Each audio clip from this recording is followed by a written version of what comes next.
Shabbat Shalom, boa tarde. Hoje é dia 28 de Tevet, 5.783, 21 de janeiro do ano 2023. À tarde com a Torá, trazendo a Parashá semanal, mais as leituras diárias. Hoje nós estamos no 7º dia da semana, o sagrado dia do Shabat. Então nós estamos na nossa 7ª Aliyá, que completa a Parashá da semana. A nossa Parashá da semana chama Vayera, que significa e eu apareci, onde o Eterno, no seu diálogo, com Moshe, fala exatamente que ele apareceu aos patriarcas, como El Shaddai, o Todo-Poderoso, mas pelo meu nome, Adonai, Havayeh, que está conectado o nome das misericórdias de Hashem. Eu não me fiz conhecer, diz o Eterno.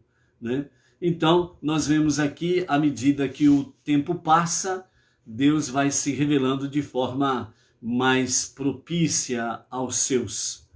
E nós estamos aí no livro de Shemot. A nossa 7ª Aliyá está no capítulo 9, a partir do versículo 17.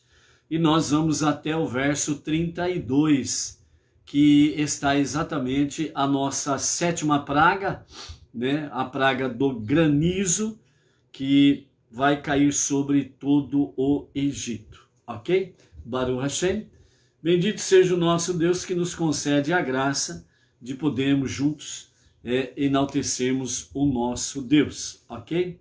Hoje a nossa prece em favor do Brasil e do povo brasileiro, a nossa prece está no Salmo 137, às vezes você que já conhece, decora o Salmo 137, ou mesmo ouvindo na tarde de hoje e recordando os ditos do Salmo 137, você pode até pensar, no que tem a ver com o Brasil, o povo brasileiro, na situação que nós estamos vivenciando. Tem muito, tem tudo. Porque, de fato, como diz o Eterno para Moshe e para o povo judeu, e a promessa que foi feita a Abraham, depois foi confirmada com Yitzhak e foi devidamente selada com Yaakov, que os teus descendentes, em ti e em teus descendentes, todas as famílias da terra serão abençoadas. Então, dentro desse sentido, a realidade é que, se o povo judeu vai bem, as nações irão bem. Se o povo judeu não está legal as coisas por lá, é sinal de que as nações também não estarão muito boas as suas situações. Então, nós precisamos compreender que o filho primogênito de Deus, o único, que é o povo judeu, certo? De fato, que está lá em Êxodo, que nós estamos aqui, capítulo 4, verso 22. De fato, o filho primogênito de Deus em todos os níveis, é o exemplo para as nações. Se o povo judeu, como nação, está realmente numa situação caótica, as nações também estarão caóticas. Se o nível espiritual do povo judeu estiver em baixa, as nações estarão piores ainda, porque as nações, elas andam em nome dos seus deuses, mas Israel não. Israel anda em nome do seu Deus, o Deus dos hebreus, como muito bem disse Faraó.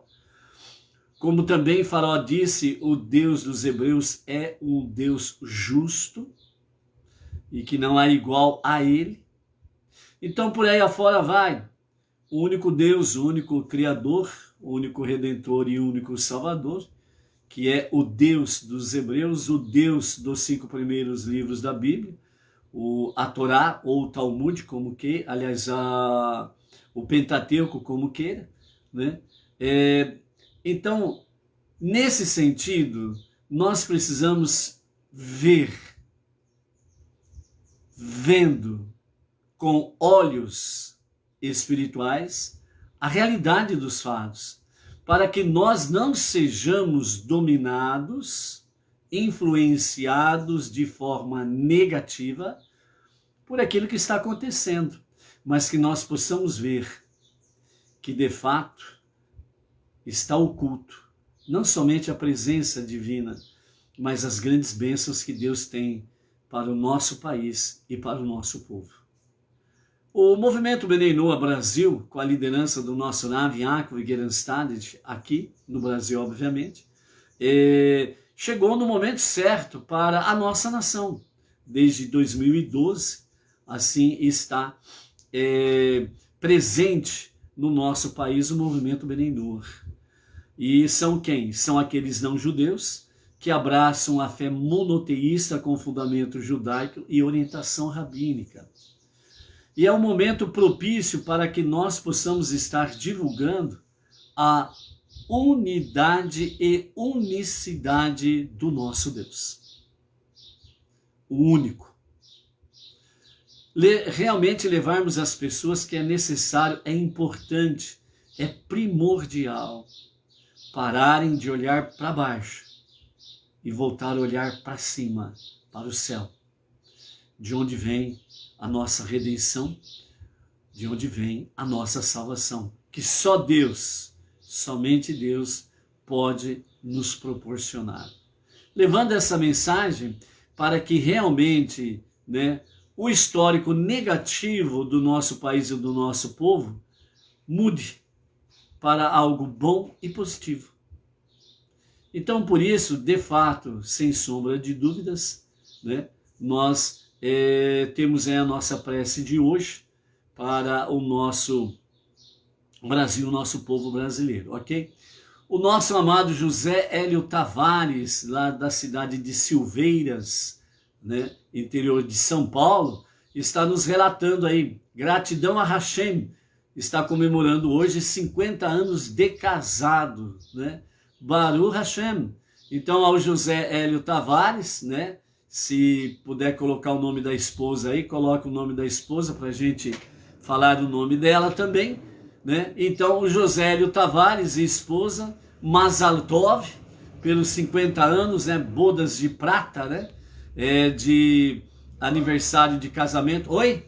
Bodas de ouro. É bodas de ouro. De prata é 25 anos. A Edna está me corrigindo aqui. Bodas de ouro, 50 anos, 25 é de prata e 50 é de ouro. Baruch Hashem.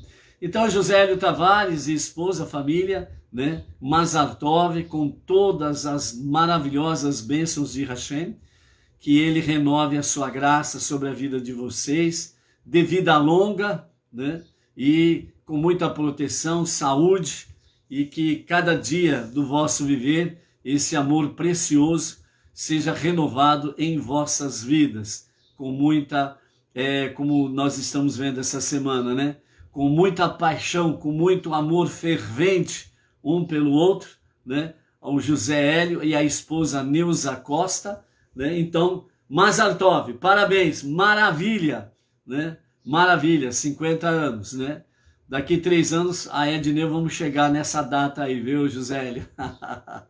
Baruch Hashem, Então, aproveitando a deixa aí do aniversário de casamento do José Hélio Tavares, e a esposa Neuza, então vamos mandar também um Mazal Tov para o pequeno grande Miguel, filho do casal a Débora e o nosso emissário aqui em Bauru, na sinagoga Bnei Noach, Jardim Silvestre 2, Emerson Felipe da Silva, que também está aniversariando no dia de hoje, completando 9 anos, e portanto o Salmo do Miguel é o Salmo de número 10, Então ao Miguel Mazal Tov também, muitas felicidades, que o Eterno dê muita proteção, saúde, vida longa, sucesso no seu caminhar, no seu dia a dia. Então, ao casal, a Débora e o Emerson Felipe da Silva, Mazal Tov pelo aniversário do filho Miguel, Baruch Hashem,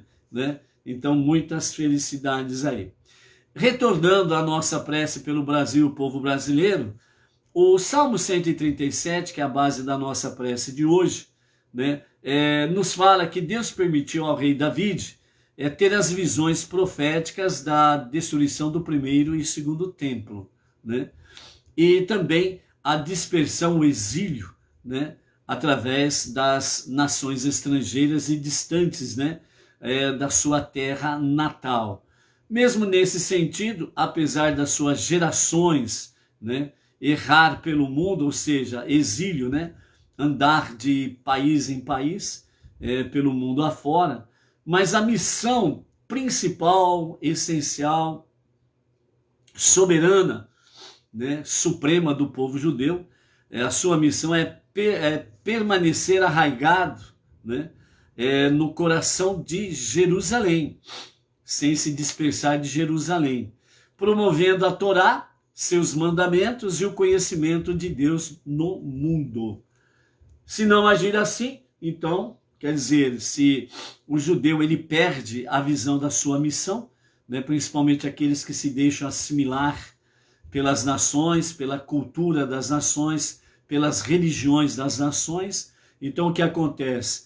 As suas habilidades prodigiosas, né, que Deus promete através da Torá, acabam então ficando esquecidas. E aí então, né, no sentido alegórico, né, o judeu ele adormece, né, porque ele fica entorpecido, anestesiado com a cultura e as religiões das nações, ele acaba abandonando a sua origem, né, a sua identidade. Porém, a missão suprema é exatamente essa. Todo judeu é permanecer arraigado ao coração de Jerusalém. Por isso que nessa prece nós vamos ver aqui que no momento da sua maior alegria, o judeu que está acordado, bem vivo, ele na sua vida, no momento da sua maior alegria, que geralmente é o casamento, ele não esquece de Jerusalém. Por isso que no casamento judaico, né, nós temos o costume, né, exatamente seguindo o exemplo do nosso irmão mais velho, o povo judeu, no casamento nós temos o momento, né, depois que o casal, o noivo e a noiva, bebem do cálice, né, do vinho, então esse cálice é colocado ao chão e o noivo ele quebra a taça pisando em cima, né, simbolizando exatamente isso, que no momento da sua maior alegria não esquecem de Jerusalém, permanecem conectados com Jerusalém, né? Então, justamente para promover a Torá, os mandamentos e o conhecimento do único Deus, ok? E é por isso que nós estamos aqui, porque esses judeus vivos, acordados, têm permanecido fiéis realmente às suas raízes, às suas origens, e hoje nós podemos chegar ao monoteísmo com fundamento judaico e orientação rabínica, ok? Então, qual que é a conexão nesse sentido com o nosso Brasil e o povo brasileiro? É que no momento de maior tristeza, nós não podemos esquecer da maior alegria. E na maior alegria nós não podemos esquecer da nossa maior tristeza. No campo específico, a destruição do primeiro e segundo templo, a destruição de Jerusalém, certo? E ao mesmo tempo, num paralelo para nós, Brasil e o povo brasileiro, né? O quanto que realmente custa a liberdade. Para que você possa manter consciência de Deus, consciência de família e consciência de liberdade. Então, é onde que nós precisamos aprender, sem sombra de dúvidas, de que nós olhamos para as promessas de Deus e não aquilo que os nossos olhos físicos estão mostrando. Por quê? Porque aquilo que os nossos olhos físicos estão mostrando é passageiro. É como a névoa. Dá um ventinho, vai embora. É como a fumaça. Por quê? Porque o mal e o perverso têm data de validade de vencimento. Tem um ponto final. Então, por isso, nós olhamos para as promessas de Deus, porque elas são eternas. Porque quem fez a promessa é o único Deus, En Sof, aquele que é sem fim, o infinito. o que criou todas as coisas e que nos formou a sua imagem e semelhança. Então, o Salmo 137, que é a nossa prece de hoje, olhe com os olhos espirituais e contemple as vitórias que Deus tem pronta para nos conceder.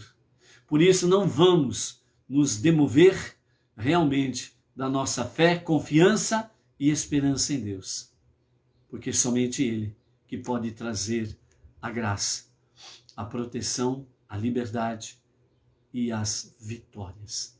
A prece do Salmo 137 assim diz: às margens dos rios da Babilônia, nos sentávamos e chorávamos, lembrando de Sião, Jerusalém. Sobre seus salgueiros penduramos nossas harpas, pois os que nos capturaram nos exigiam canções, e os nossos atormentadores pretendiam que os alegrássemos, dizendo: cantai para nós algum dos cânticos de Sião. Como poderíamos entoar o cântico do Eterno em terra estranha? Se eu me esquecer de ti, ó Jerusalém, que perca minha destra a sua destreza, que se colhe minha língua ao palato, se não me lembrar sempre de ti, se não mantiver a recordação de Jerusalém acima da minha maior alegria. Quanto aos filhos de Edom, lembra contra eles o dia da destruição de Jerusalém, porque eles diziam: arrasai-a, arrasai-a até os seus alicerces. Ó filha da Babilônia, destinada estás a ser devastada. Bem-aventurado será aquele que retribuir a ti todo o sofrimento que nos infligiste.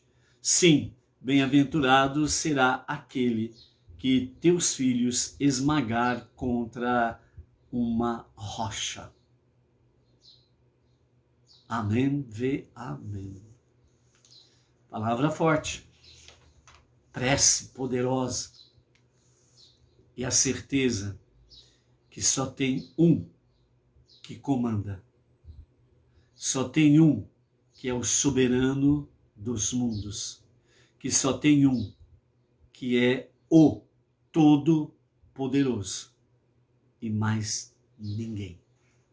Nem qualquer divindade que os homens nomearam por aí afora vai. Então, nesse sentido, nós vemos as promessas de Deus. Por isso, o salmista, ele fala de forma bem clara. Eles estão no momento, o povo estava naquele momento como escravos na Babilônia. Mas eles não perderam as suas raízes, a sua identidade. Não perdeu a visão de Jerusalém, o motivo da sua maior alegria. Porque, mesmo apesar do templo, no caso aqui foi o primeiro templo destruído, mesmo apesar de estar destruído, não esqueceram da glória de Jerusalém, da glória do Beit Hamikdash, da glória da revelação de Deus através do grande templo em Jerusalém. Então, ao voltar esses olhos e permanecer arraigados nas suas origens, então, realmente, viram que não temos maior alegria do que a glória de Jerusalém e o seu templo. Então, nisso está conectado realmente as promessas divinas.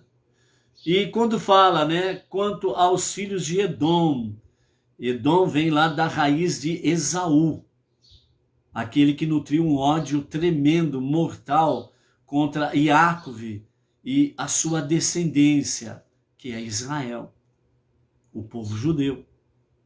E através dos tempos vem Esaú, Amaleque, Edom, Ramã, os romanos, e vem aí realmente com todo esse ódio para destruir Jerusalém e o templo. No caso dos romanos foi a destruição do segundo templo no ano 69 da nossa era comum. Então diz, Quanto aos filhos de Edom e toda essa descendência que vem de Esav até Edom aqui, contando entre eles Ramã, Babilônia e companhia limitada, porque na destruição disseram arrasaia, arrasaia, né? Então por isso, ó filha da Babilônia, ó descendência de Edom, estão destinados a serem devastados. Ou seja, tem um ponto final, tem data de validade, de vencimento a sua perversidade. Bem como, né, bem-aventurado será aquele que retribuir a ti todo o sofrimento que nos infligiste, né? Então, são recompensados aqueles que realmente, literalmente falando, fizeram com que Babilônia caíram por terra, né? O que é a Babilônia hoje? Nada. Para se ter uma ideia, a Babilônia, ela é o Iraque, né? Olha o que virou a Babilônia, olha o que virou o Iraque. O grande e poderoso Egito, que era de outrora o dominador do mundo, todas as nações estavam debaixo dos seus pés, o que virou o Egito, entendeu? Então é essa questão. Então por isso está realmente bem-aventurado aquele que teus filhos esmagar contra uma rocha, né? Lembrando acima de tudo que nós temos aqui a Torá, os 5 primeiros livros da Bíblia, é a nossa rocha de segurança, é o nosso lugar seguro, né? Também temos uma das expressões se referindo ao próprio Eterno como a rocha, né? Referindo que segurança, firmeza, né? Estando nessa rocha, ou seja, em Deus, na sua Torá, nos seus mandamentos, né? Nós estamos num lugar seguro, né? Ou seja, nesse sentido aqui, para as nações, em especial para o Brasil, para o nosso povo brasileiro, só é possível a vitória se nós tivermos, não todo o povo, porque ainda não é tempo de unanimidade. Ela acontecerá na redenção final, com a revelação do justo e verdadeiro Mashiach para o seu reinado milenar. É aí que acontecerá a unidade e unanimidade. Então, mas é importante que uma boa parcela do nosso povo e uma boa parcela entre as nações de pessoas que estejam clamando ao verdadeiro e único Deus. O Deus da Torá, dos 5 primeiros livros da Bíblia. O Deus dos hebreus, como disse o faraó, o Deus dos judeus. É importante que uma boa parcela esteja clamando a este Deus. Por amor a estes, Deus certamente fará com que os perversos e a iniquidade cheguem ao seu ponto final mais rápido do que você possa pensar. E muito mais rápido do que eles imaginavam que nunca aconteceria com eles. Está destinada à sua ruína. Por quê? Porque tem um povo que clama ao Deus verdadeiro. Por isso, amados, o sistema, ele quer que percamos a consciência de Deus. Por isso que eles vêm arrasando com a sua perversidade e maldade. Para que as pessoas falem assim, mas como que pode Deus deixar acontecer um negócio desse? Então as pessoas começam a duvidar de Deus. Eles estão conseguindo o objetivo na vida das pessoas que pensam assim. Então os perversos, a iniquidade começa a roubar a sua mente. E começa a fazer você perder a consciência de Deus. Eles fazem você duvidar de Deus. A maldade é tanto que você fala, não pode ter coisa pior. E aí acontece algo pior. Aí você fala, meu Deus do céu, como que Deus pode permitir que isso continue? Você sabe por que Deus permite que continue? Porque as pessoas que pensam assim precisam mudar o pensamento. Precisam mudar os seus sentimentos. Entre outras coisas, esses pensamentos e sentimentos precisam mudar para algo mais positivo. próxima está a vitória do nosso Deus. Porque se as trevas, o perverso, a iniquidade está tão desesperada assim, é porque próximo está a sua derrocada e próximo está para revelar as bênçãos, as vitórias do nosso Deus. Então, essa mudança de mentalidade e essa mudança de sentimentos, de emoções, é que nós não podemos, em hipótese nenhuma, duvidarmos da ação de Deus, duvidarmos da forma de Deus estar agindo, os métodos de Deus. Nós não podemos duvidar. Nós precisamos continuar clamando. E como diz o nosso Rav Yaakov Gerenstad nessa semana, né, precisamos trazer mais luz, precisamos estudar mais Torá, precisamos estudar continuamente as 7 leis de Noah, fazer as nossas de sedacá, dízimos, ofertas, doações, etc. e tal, atos de bondade, de caridade. Somando estas coisas, nós vamos trazendo mais luz e as trevas vão sucumbindo. Então a derrocada dos filhos de Edom vão se tornando cada vez mais rápida, porque o tempo para eles está muito mais curto do que eles possam imaginar. Ok? Então, por isso, vamos continuar clamando ao nosso Deus. Hoje nós estamos na nossa 7ª aliá, concluiremos então a nossa Parashá Vaierá, e eu apareci. Estamos no capítulo 9 de Êxodo, Shemot, a partir do versículo 17 até o versículo 32, né? E nós vamos concluir então a nossa Parashá da semana. Aqui nós vamos concluir a nossa 7ª praga, a praga do granizo, né? E depois nós vamos trazer aqui para os amados, né, exatamente o comentário de Irash, que nos fala sobre as pragas, a conexão com a arte da guerra, né? A arte da guerra. Então nós vamos ver esse paralelo todo aí, ok? Então, em continuidade, né, ontem nós vimos o princípio da questão da praga do granizo, né? E nós vimos aí onde realmente Deus ele fala, né, para Moshe que o único motivo dele permitir que o faraó permanecesse vivo, né, é para que ele possa realmente conhecer a força de Hashem e também para que o seu nome seja anunciado em toda a terra, ok? E vamos ver como isso acontece aqui na continuidade e com a praga literalmente acontecendo durante uma semana em todo o Egito.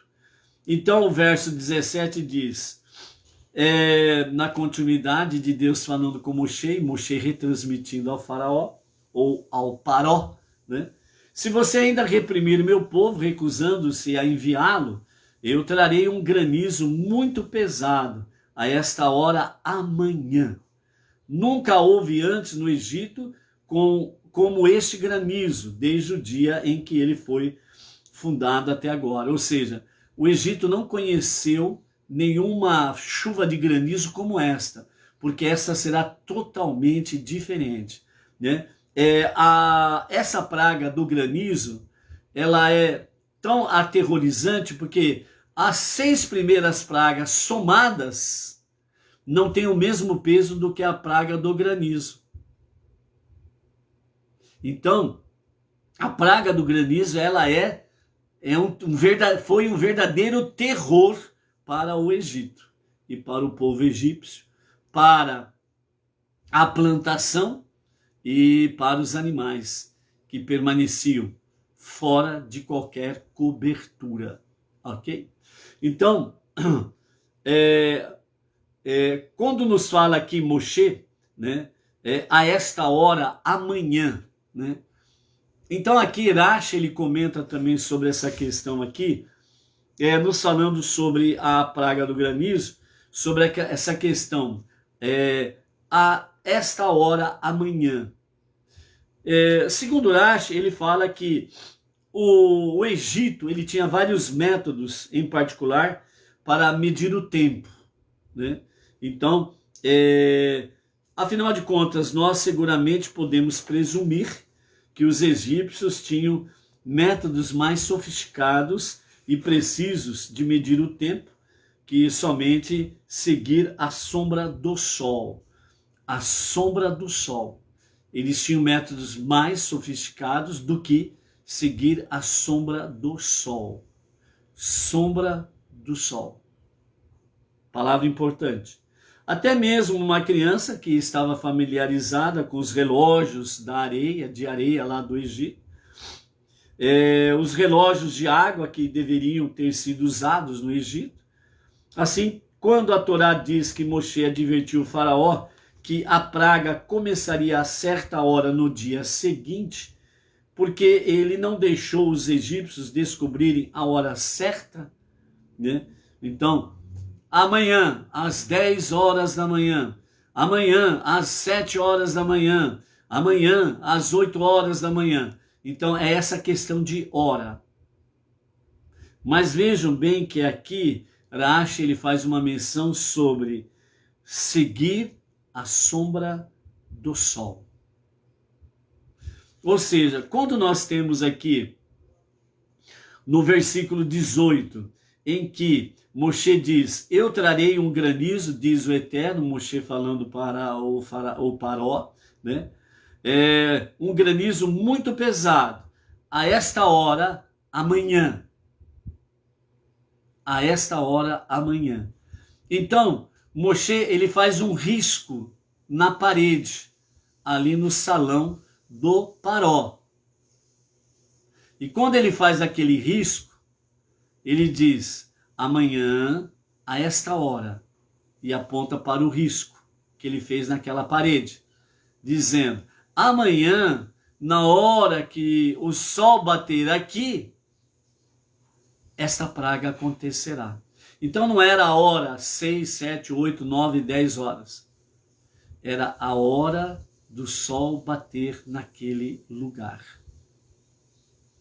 Na hora que acontecer isto, então assim sucederá o início da praga do granizo. E essa praga do granizo, ela será muito pesada. Por quê? Porque o granizo, você sabe, é uma pedra de gelo. Mas esse granizo muito pesado e especial, ele continha no seu interior fogo. Era água e fogo.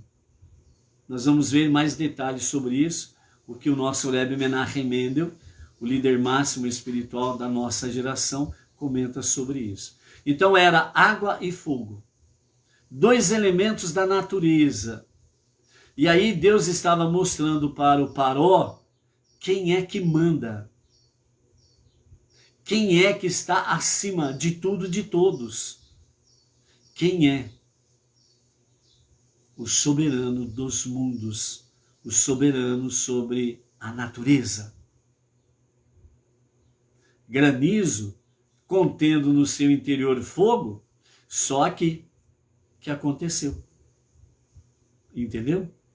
Porque a tendência, o fogo é derreter o granizo, o gelo. A tendência, o gelo derretido, é apagar o fogo. Mas o granizo e o fogo estavam juntos. Nenhum danificava o outro. Então aqui os nossos mestres falam que aqui a revelação é exatamente da misericórdia e da severidade de Deus. A misericórdia sempre está presente no meio da severidade. A água, o granizo, né, que é a água congelada envolvendo o fogo. Então, é aquela mesma questão que nós aprendemos sobre a direita de Deus, a destra de Deus, que está conectado com Hesed, bondade, misericórdia, e a esquerda de Deus, que tem a conexão de severidade, juízo. E quando no Kiddush, quando o oficiante ele vai pegar o cálice do vinho, então ele pega com a sua mão direita o cálice e ele entrega para a mão esquerda. Aí a mão esquerda, ela vai o que? Pegar o cálice do vinho e vai servir à direita. É onde o oficiante ele pega então o cálice com a palma da sua mão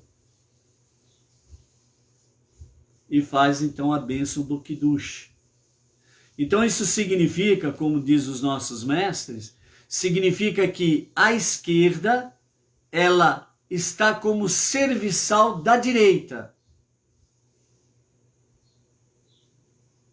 A esquerda está como serviçal da direita. É a esquerda que serve à direita. A direita, ela precisa permanecer Hesed, na bondade, na misericórdia de Deus.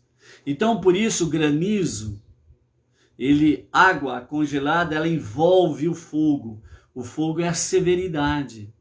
Isso significa que a severidade de Deus, o limite dela é a bondade de Deus. Por isso, quando você olha e você vê o fogo pegando aí entre as nações e no nosso país, lembre-se disto.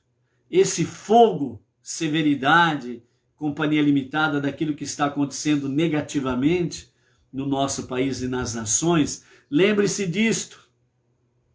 O granizo com fogo, a água envolvendo, melhor dizendo, o fogo, a severidade, a bondade, ela é o limite da severidade da esquerda nesta autoridade do Pai das misericórdias. Entendeu? Continuando, né? Envie para abrigar o seu rebanho e tudo mais que você tem no campo. Vejam bem que, mais uma vez, Moshe adverte. A praga é muito pesada, ela é muito severa. Tudo que estiver no campo, tudo aquilo que não estiver debaixo de cobertura, significa proteção, será realmente destruído pelo granizo. Então aí você vai se compenetrando mais e mais de detalhes preciosos da questão das pragas, etc. e tal, como nós já vimos, mas na continuidade que da nossa praga do granizo. Então você vai vendo assim coisas preciosas que nós precisamos observar, valorizar e fazer. Então, quando Moshe está dizendo ao Paró e todos os seus asseclas e o povo, essa praga é muito severa. Ela é muito danosa. Então, por isso, todo ser humano, todo animal, toda planta que estiver fora de cobertura serão destruídos. Aqueles egípcios que, afinal de contas, depois de 6 pragas, agora vem esta 7ª, aqueles que teve a praga da epidemia, da peste, dos animais que ficaram fora de cobertura, e aqueles que atentaram para a advertência de Moshe e guardaram debaixo de cobertura, curral dentro de casa, onde tinha cobertura, eles estavam colocando seus animais lá. E foram realmente preservados. Agora novamente vem a advertência. Então quem já fez lá atrás, ele voltou a fazer. E aqueles outros que tornaram um pouquinho mais inteligente, né? Deixaram a lavagem cerebral de lado e prestaram mais atenção à advertência de Moshe. Falou, cobertura. Se não tiver na cobertura, vai acontecer igual aconteceu na praga da epidemia. E agora Moshe está dizendo que essa é pior do que aquela. Que aquela lá só foi animais. Agora aqui ele está dizendo que todo ser humano, todo animal e toda planta que estiver fora de cobertura, o granizo vai pegar. E vai ser destruído, vai morrer. Então, rapidamente, guardar os seus animais, as plantinhas, né, de estimação, por assim dizer, né, e as próprias vidas. Debaixo de cobertura da casa, etc. e tal, né? E o granizo veio.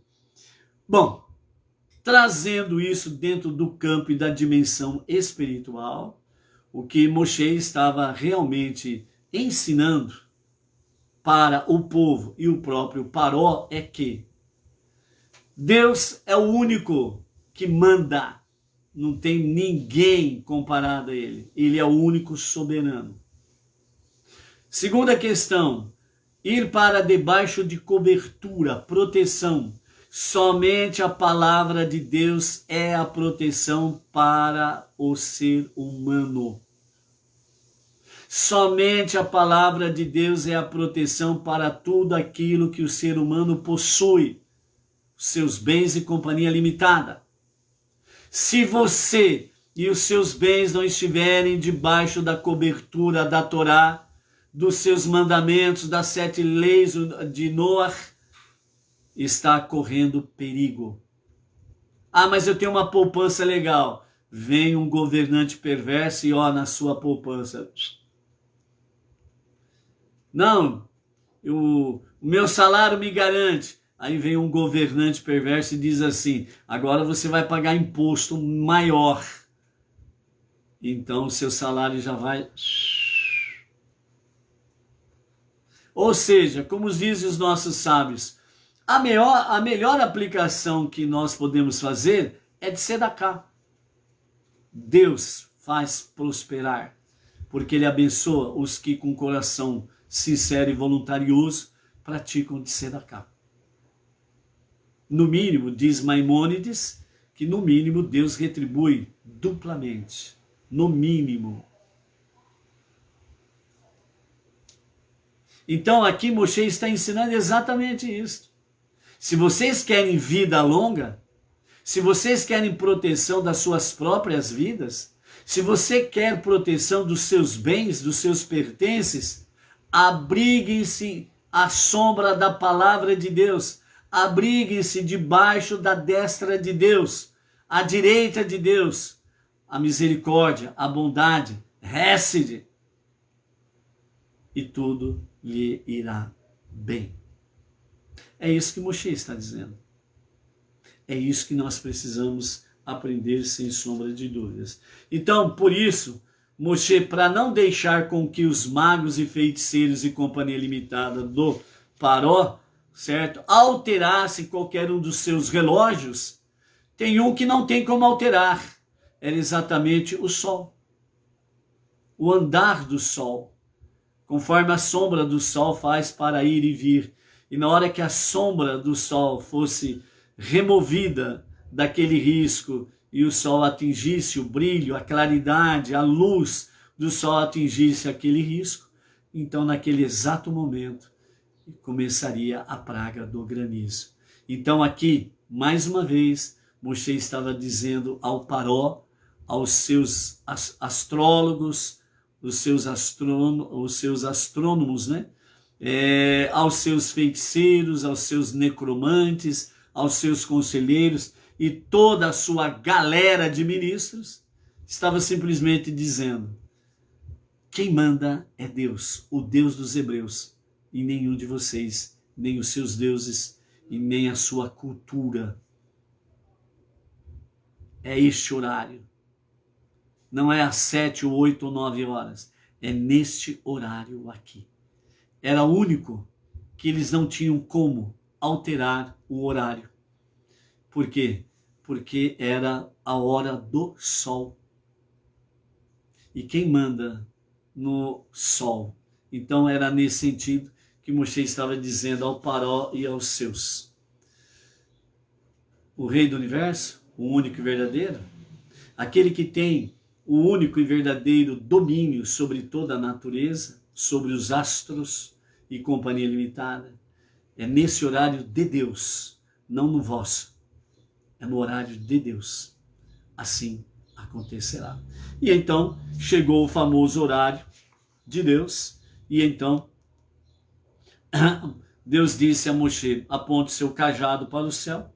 E então Deus fez trovejar e chover granizo com fogo, atingindo a terra.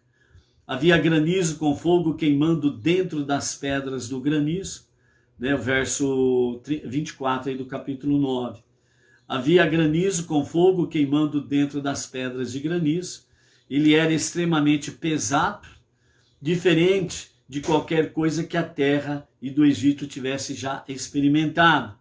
Por toda a terra do Egito, o granizo golpeou tudo que estava no campo, o homem, animal e toda a vegetação dos campos, e quebrou todas as árvores dos campos. Vejam bem que o que não foi destruído pelas pragas anteriores, agora o granizo vem e... E um detalhe, o granizo era tão pesado que destruiu todas as árvores, mas não destruiu as construções, não destruiu as casas, não destruiu as coberturas em que estavam abrigadas as pessoas, plantas e animais.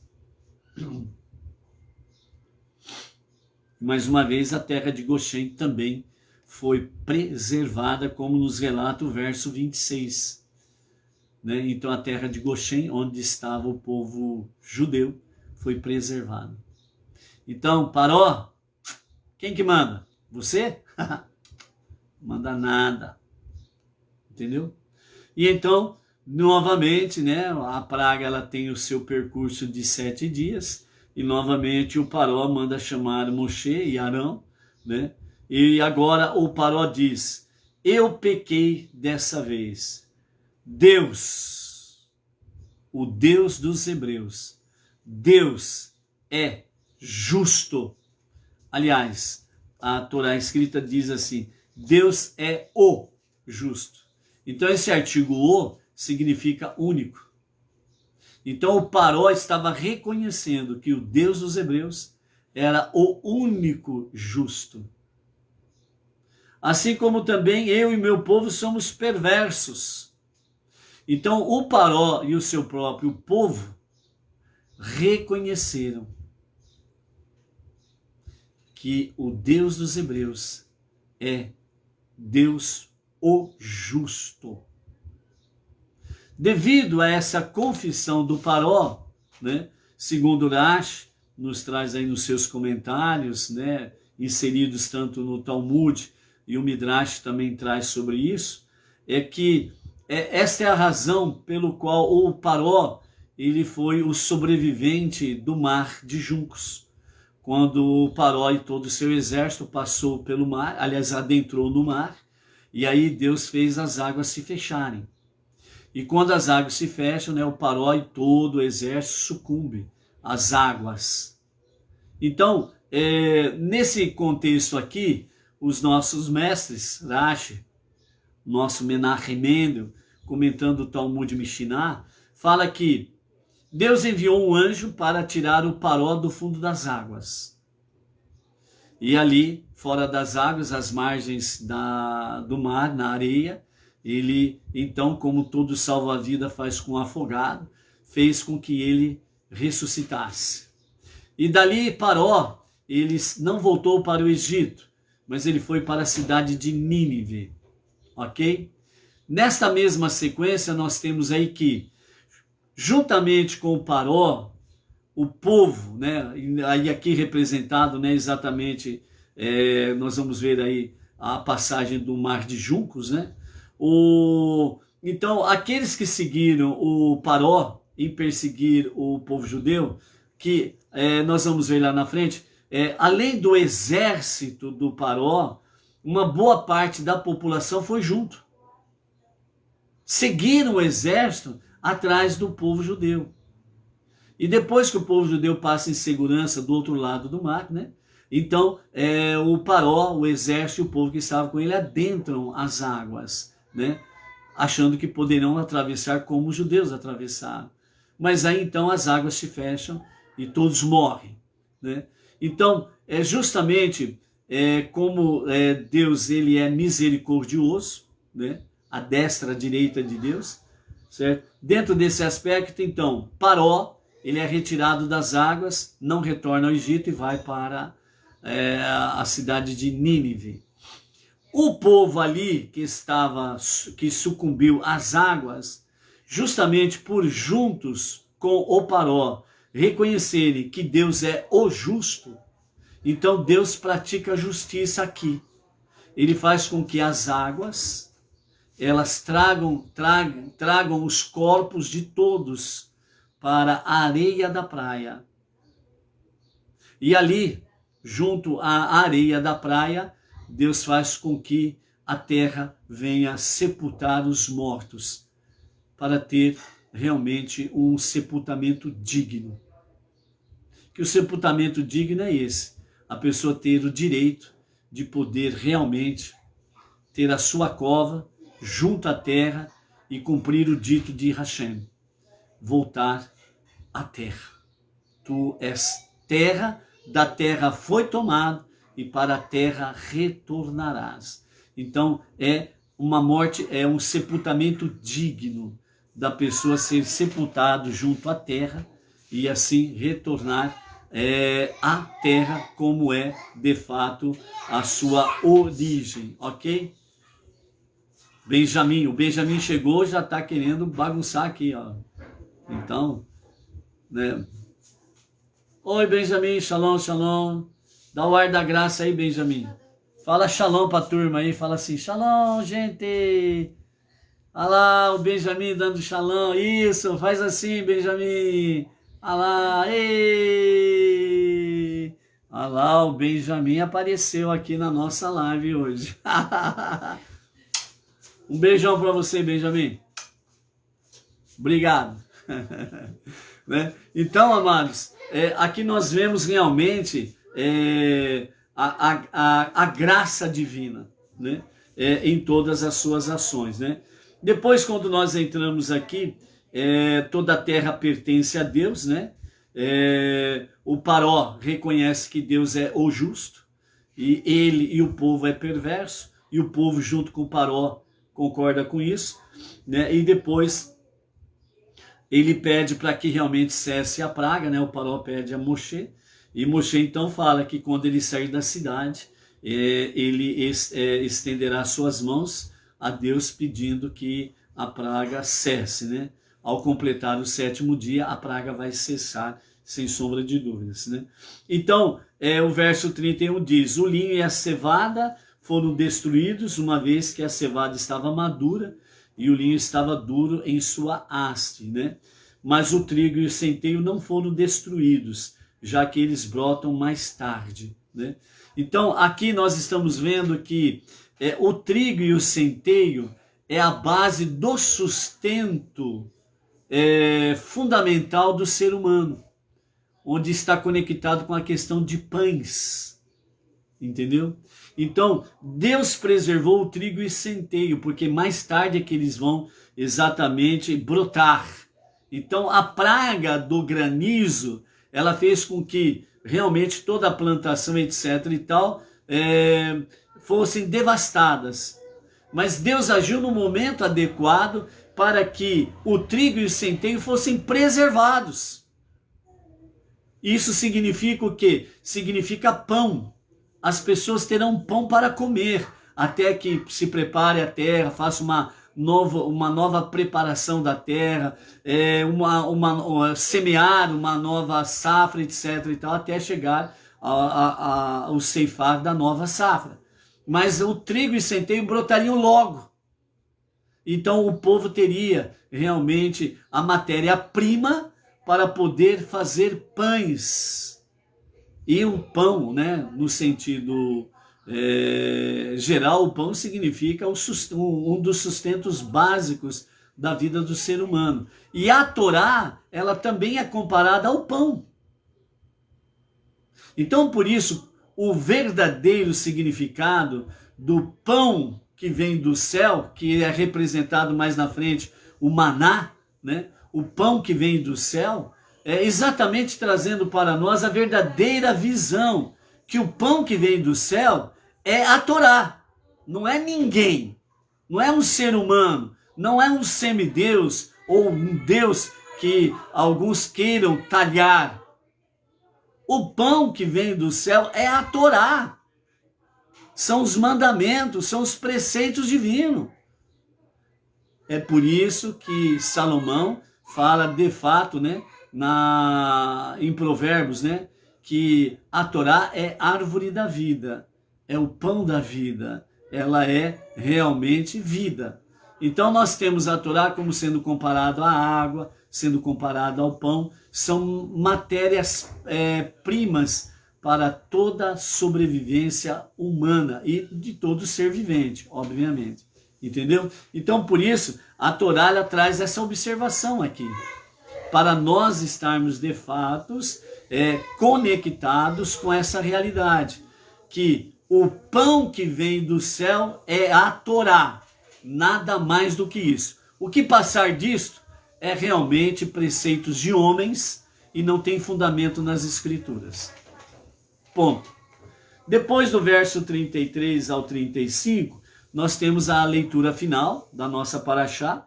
Moshe deixou a presença do faraó e para fora da cidade, estendeu suas mãos para Deus, o trovão e o granizo cessaram e a chuva não alcançou a terra. Ou seja, nesse momento em que cessa a praga, os granizos que estavam caindo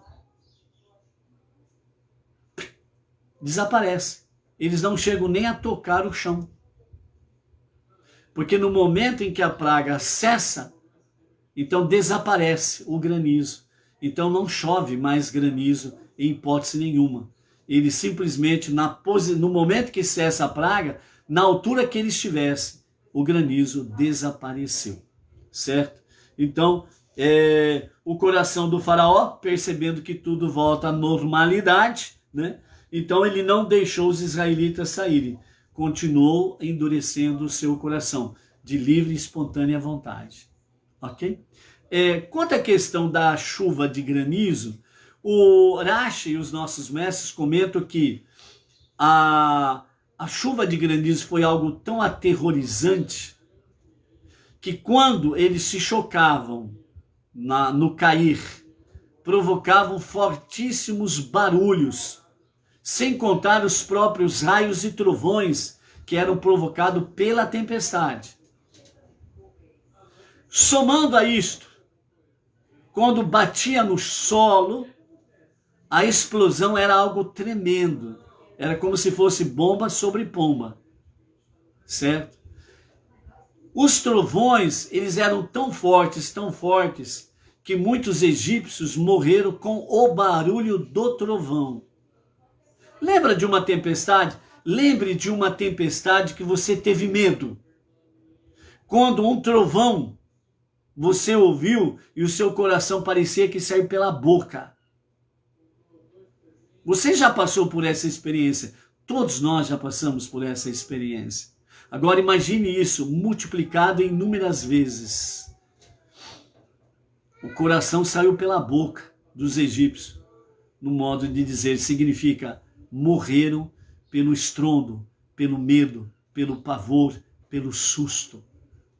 Entre esses momentos, o próprio faraó foi derrubado ao chão. E ele não teve forças para se levantar, mas Deus deu a ele forças para se levantar. Porque, lembra que nós vimos aqui atrás, na nossa aliá de ontem, ainda no capítulo 9, no verso 16, Deus disse: o único motivo por eu tê-lo deixado sobreviver, o Paró, foi para mostrar-lhe a minha força, de modo que meu nome seja anunciado sobre toda a terra. E aqui, depois que cessa a praga, aliás, antes de cessar a praga do granizo, porque ainda estava acontecendo, e o Paró chama Moshe e Arão para pedir para cessar, e é onde que ele reconhece: Deus é o justo, eu e o meu povo somos perversos. Ele precisava confessar com a boca dele que Deus é o justo, o único justo, e que ele e o povo dele são perversos. Ele precisava confessar com a sua boca, cumprindo-se aqui, exatamente, para mostrar-lhe minha força. Ele reconhece que ele é nada diante do Deus dos hebreus. Mesmo depois que ele endurece seu coração, não tem problema. Ainda tem mais 3 pragas pela frente, para que Deus mostre e revele a sua força. E que o Paró, ele fale com a sua própria boca mais coisas que enaltece o Deus dos judeus, ok? Então, nesse sentido aqui, né, o trovão e o granizo cessaram, né? E dessa forma, então, o coração do faraó se fortaleceu e ele voltou a ficar com seu coração endurecido, ok? Vamos então para podermos aí falar sobre a tática de guerra, né? O porquê que Irash, ele compara as pragas a uma ação de um general, né? Então, o Rashi, ele comenta da seguinte forma, né? Então nós vamos direto às pragas, né? Apesar que faltam 3 para completar, mas nós vamos falar das 3 aqui também hoje, para você já ter a visão geral e a partir de amanhã, quando nós voltarmos nas 3 últimas pragas, você já tem a visão. Então, o Rashi, ele comenta, né, que realmente Deus atuou como um general. Primeira praga, sangue. Antes de entrar na cidade inimiga, o general e seu exército envenenam os poços de águas dos inimigos, para que não tenham mais água potável. Desta forma, Deus cortou os suprimentos de águas dos egípcios. Primeira praga. Segunda, rãs. Logo o general ordena, tudo na sequência, ok?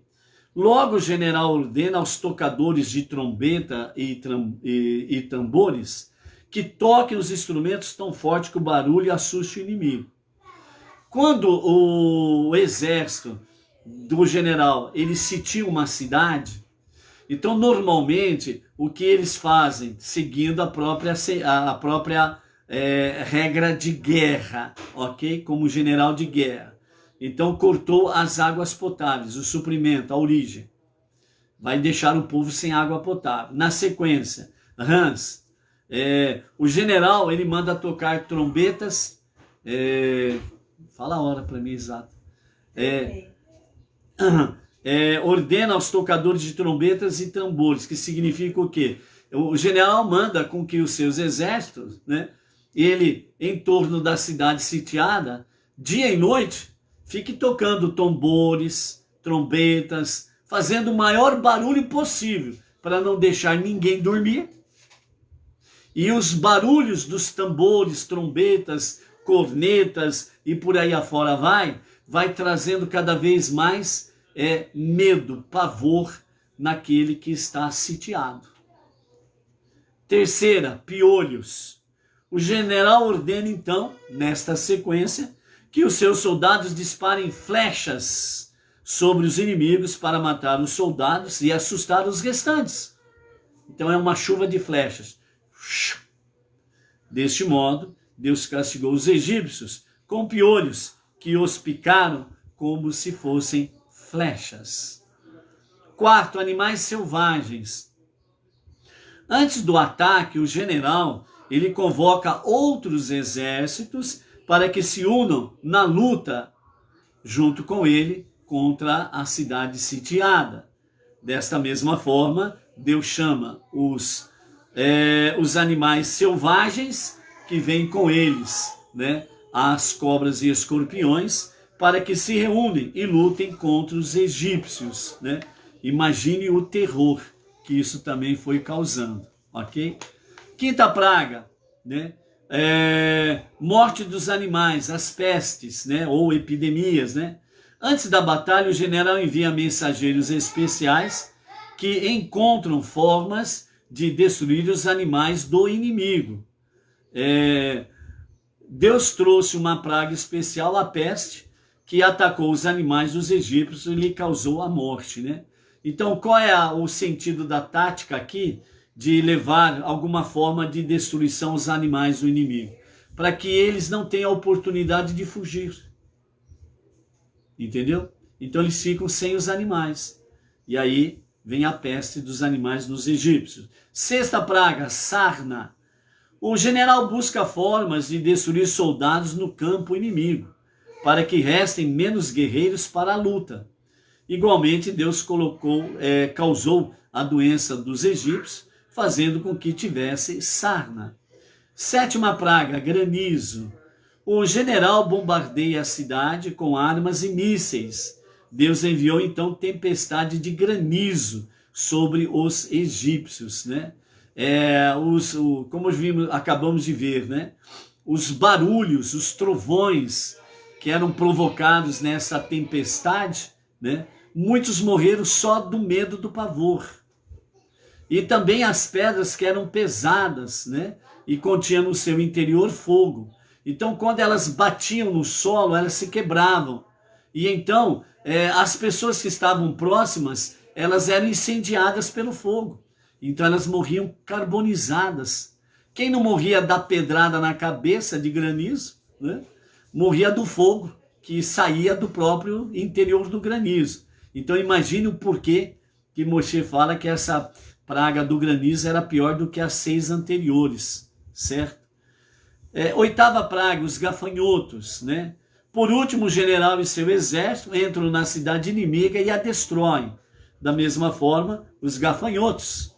Eles destruíram todos os campos que restaram depois da praga do granizo. Aí não sobrou mais nada. Nona praga, as trevas. O general joga muitos dos seus inimigos na prisão. Deus causou uma escuridão tão grande, tão densa, que os aprisionou os egípcios. Ou seja, a praga das trevas, ela foi tão densa, ela era palpável como uma massa. Então, as trevas, ela foi tão densa que quem estava em pé não conseguia sentar. Quem estava sentado não conseguia levantar. Quem estava deitado não tinha como sentar. Então, a praga das trevas, ela foi tão densa, que as pessoas onde estavam, elas ficaram simplesmente prisioneiras, paralisadas, durante o período da praga das trevas, ok? Então, ficaram, de certa forma, sem sombra de dúvidas, ficaram encarceradas, prisioneiras. E por fim, a 10ª praga, a morte dos primogênitos, né? O general mata os líderes do inimigo, que se julgam imortais e superiores. Então aí o general, ele liquida, né? Os líderes do inimigo, que se julgam superiores aos demais, que se julgam imortais, etc. e tal, né? Então, é justamente para abater completamente a moral dos que estão sobrevivendo. Ou seja, se os nossos poderosos morreram, acabou, não tem mais o que fazer. Deus, com isso, envia um recado bem claro ao Paró e todo o Egito e toda a raça humana, que é o quê? Quem realmente manda? Quem realmente tem o poder? Então, por isso, amados, não olhem, não se deixe influenciar de forma negativa com os olhos físicos. Olhe quem manda, quem fez a promessa. Confie nisso daí. Então, por isso, o nosso Rebbe Menachem Mendel, né, ele nos fala exatamente sobre combinar misericórdia e severidade. Água e fogo, respectivamente, misericórdia e severidade, certo? Apenas Deus pode dominar a natureza e combinar fogo e gelo. Da mesma maneira, somente se nos elevarmos acima de nossas limitações naturais e nos conectarmos com Deus, é que poderemos ser ao mesmo tempo exigentes e misericordiosos, tanto para nosso benefício como para os dos outros, para com o nosso próximo. Ou seja, o que o nosso Rebbe Menachem Mendel fala aqui, que nós precisamos combinar misericórdia e severidade. Então, quando nós falhamos, vamos dar o exemplo prático. Então, quando nós falhamos no nosso serviço a Deus, em servirmos a Deus no nosso dia a dia, então, às vezes, você age com tanta severidade contigo, contra você mesmo, que não há esperança de misericórdia, chegando ao ponto de dizer, não resta mais nada para mim. Eu sou um perverso mesmo. Eu sou ruim mesmo. Eu sou burro mesmo. Eu sou um jumento mesmo. Eu não consigo entender isso, eu não consigo compreender aquilo. Não tem jeito para mim. Isso é severidade extrema. Mas a água, ela reveste o granizo, a água congelada, ela reveste o fogo. Ela limita a severidade. Isso significa que o nosso Rebbe Menachem Mendel diz que nós precisamos saber temperar, equilibrar. Você pode ser exigente consigo mesmo? Sim. Você pode ser exigente com o seu próximo? Sim. Mas, porém, contudo, todavia, no entretanto, você precisa agir com misericórdia. Misericórdia com você mesmo. Misericórdia com o seu próximo. Senão você, entre aspas, no campo espiritual, você se mata e você mata o seu próximo no campo espiritual. E não é isto. Deus está nos mostrando aqui, através de Rashi, Maimônides, o Rumash, com os estudos da Torá, com o nosso Rebbe Menachem Mendel, que aqui dentro do Rumash nós temos os comentários do nosso próprio mestre, o Rebbe Menachem Mendel, somando a Rashi, Maimônides e os outros, é exatamente isso, equilíbrio, equilíbrio. Havendo equilíbrio, então, a misericórdia e a severidade e a misericórdia convivem de forma harmoniosa.